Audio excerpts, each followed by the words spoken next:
The screen is not a wonderful looking design, vibrating a bit, but if you get down behind it,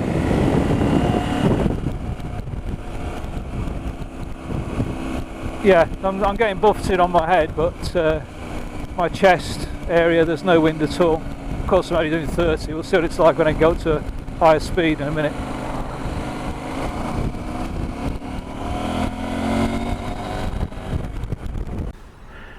Well, one thing I wasn't sure of when I first got this was this screen. The very first time I rode it, I thought it was a bit flexible and unusual.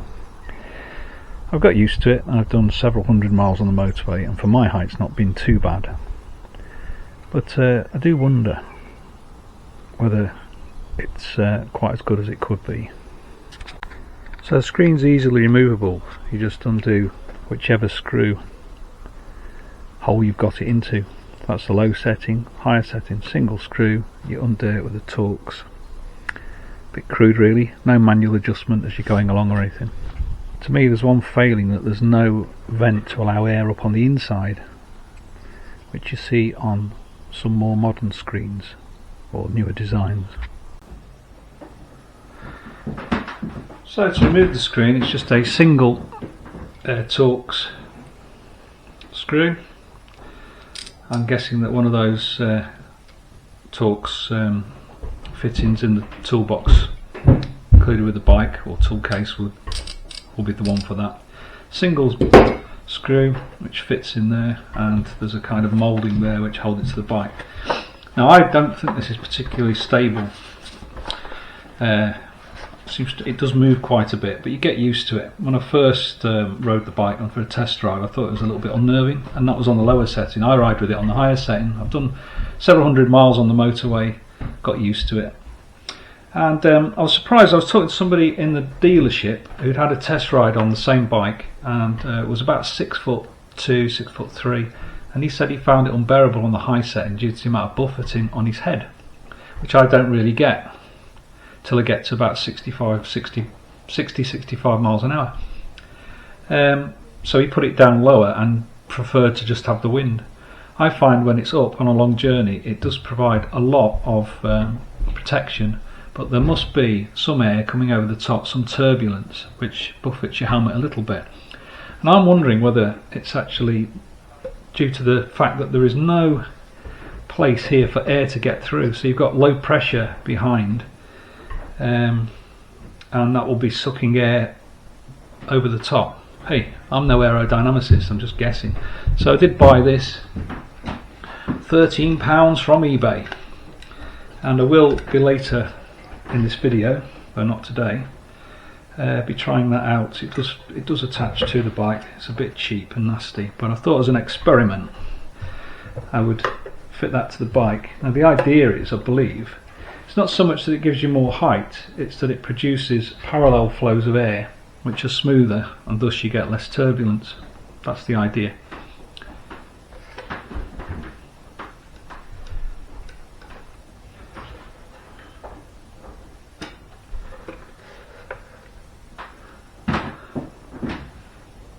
So I don't know if you can see that, it's a bit cheap, it's a bit tacky, but it does tighten up fine and it's quite firm.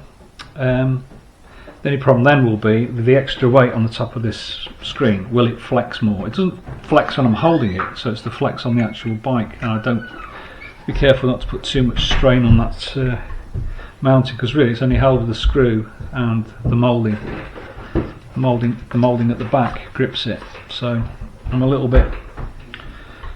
One, I don't particularly like the look of it, and two, I don't want to put extra strain on what's a relatively, in my opinion, flimsy way of mounting a screen to a bike. I will be trying that later on though. I did notice when I was riding the CB500X, which had very little turbulence, even though the screen wasn't any higher than this, that it had two vents here which channeled the air from behind up the back of the screen. So I'm wondering whether that produces laminar flow from the screen itself without the need for one of these. 70 miles an hour, wonderful. Actually, the buffeting's fine.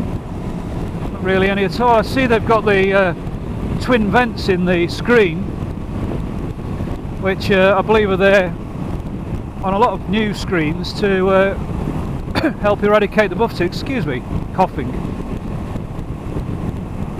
Yeah, in terms of turbulence, it's very good. Surprised by that. The screen's adequate.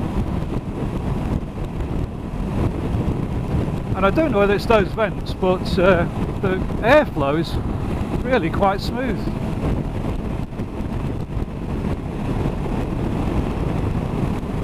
In fact, I'd go so far as to say I'm getting less buffeting on this than I was on my 790 Adventure on the ride down this morning.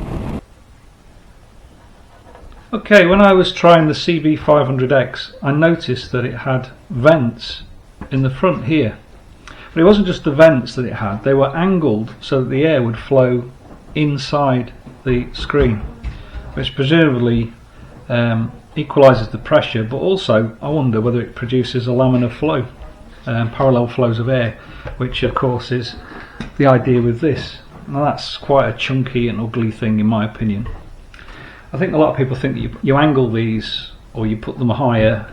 It's not actually about that. I think it's about producing a parallel flow of air which is smooth so that you don't get that turbulence that makes your head feel like it's being buffeted. As I say, I'm fortunate. Up until about 65 miles an hour I don't get any with the screen on high, but above that it is noticeable a little bit.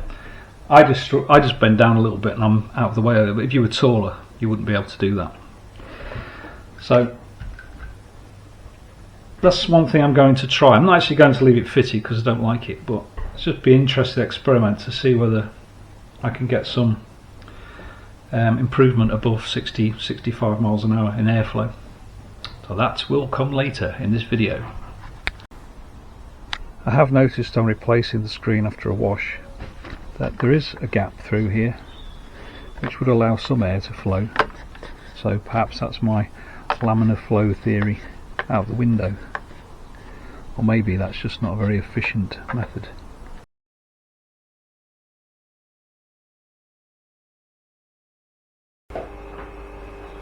As a small aside, and while I remember, one of the people who left me a comment very kindly said, have you looked under the seat? There may be storage there. I hadn't noticed. When I opened it, there is a little storage box here called Tech Box. I don't quite know what it's for. When you open it up, there's a little bit of desiccant to keep it dry presumably, and a pouch, so which looks like it should go that way, because it fits that way. I did notice that my phone will fit inside there quite happily, so you could put your Bluetooth instructions into your bike and stick your phone under the seat. Maybe that's what it's for. Or just store your phone there. Maybe it's supposed to fit in this. My phone won't fit in this pouch. So that is indeed a storage box, tech box, underneath the passenger seat. You learn something every day, don't you? My case is I learn it and then forget it straight away. So thank you, subscriber, whoever it was. I will put your name on there if I can find it. Thank you very much.